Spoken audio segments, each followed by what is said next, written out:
The Marvels of Abu Simbel from Wonder Diaries.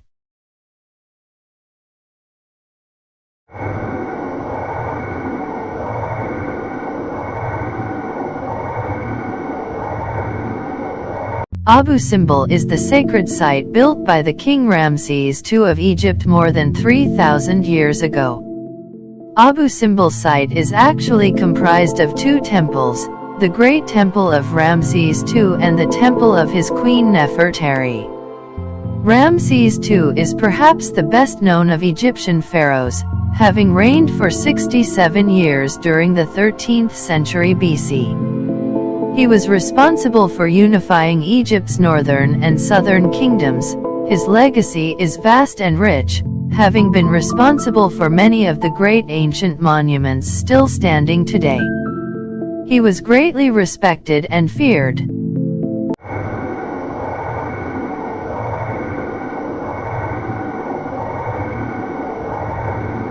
His temple at Abu Simbel shows his great power and influence, starting with its facade and its 420-meter-tall colossi representing himself, without a doubt one of Egypt's most notorious and picturesque scenes.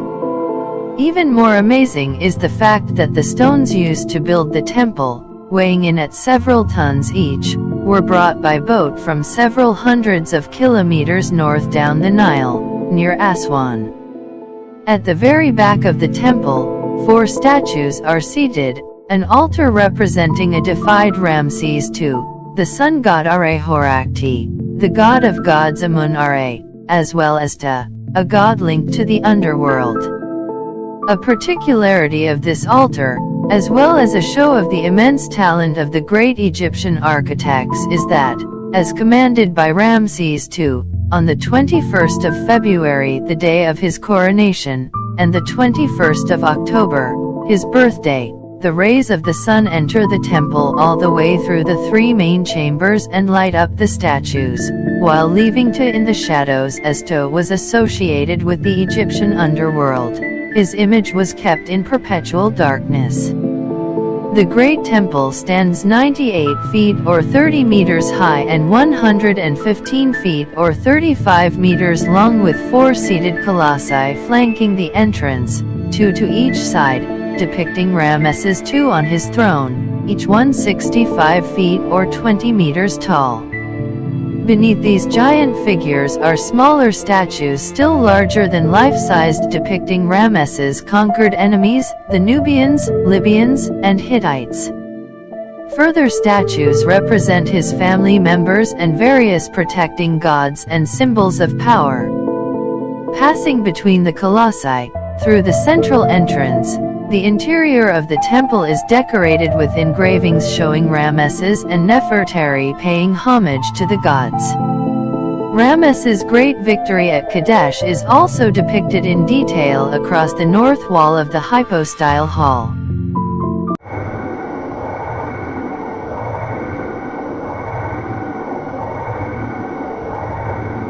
"100 meters from the Temple of Ramses II stands the Temple of Queen Nefertari, the pharaoh's favorite wife. This temple was also built to honor Hathor, the god of fertility.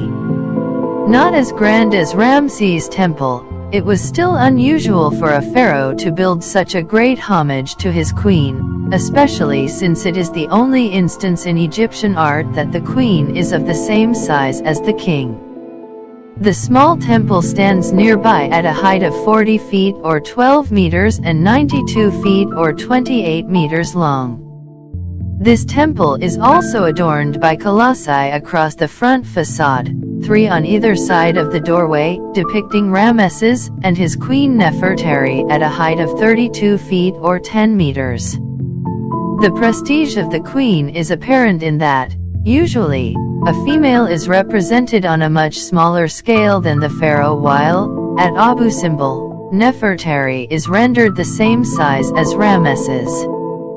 The small temple is also notable in that it is the second time in ancient Egyptian history that a ruler dedicated a temple to his wife. The walls of this temple are dedicated to images of Ramesses and Nefertari making offerings to the gods and to depictions of the goddess Hathor.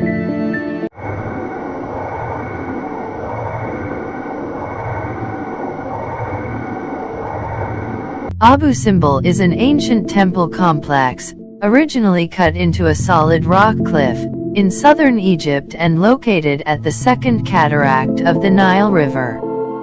The two temples which comprise the site were created during the reign of Ramesses II, either between 1264 and 1244 BC or 1244 and 1224 BC. The discrepancy in the dates is due to differing interpretations of the life of Ramesses II by modern-day scholars.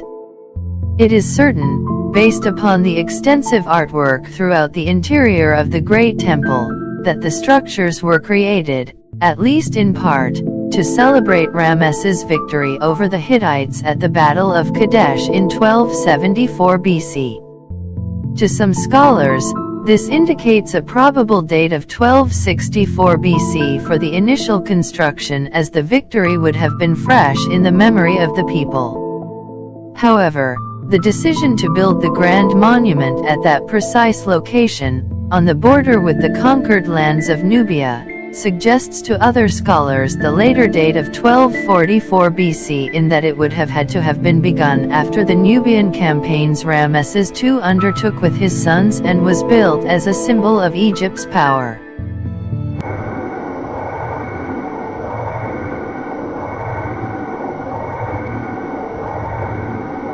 Whichever date construction began, it is agreed that it took 20 years to create the complex and that the temples are dedicated to the gods Re-Horakti, Amun-Re-Ta, and the deified Ramesses II, the Great Temple, and the goddess Hathor and Queen Nefertari, Ramesses' favorite wife, the Small Temple.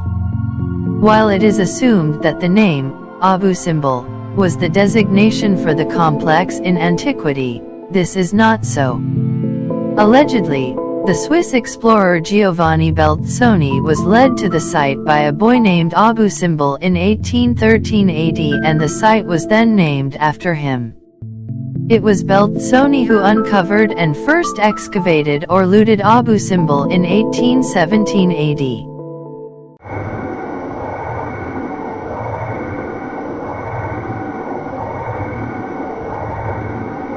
As if the temples weren't interesting enough, more recent events have sealed Abu Simbel's place in history.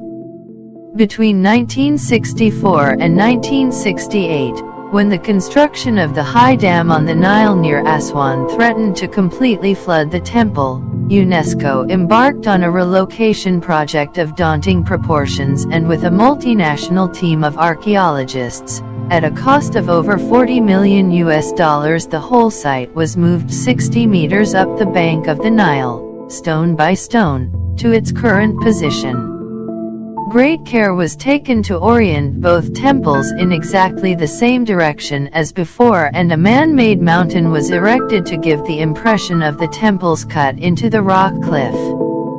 Abu Simbel was inaugurated in its new, higher location on September 22, 1968. Such care was taken that despite the change in location, the light of the sun still lights up 3 of the 4 statues at the very back of the temple, albeit one day later than originally. Thanks for watching, friends, and see you in the next video.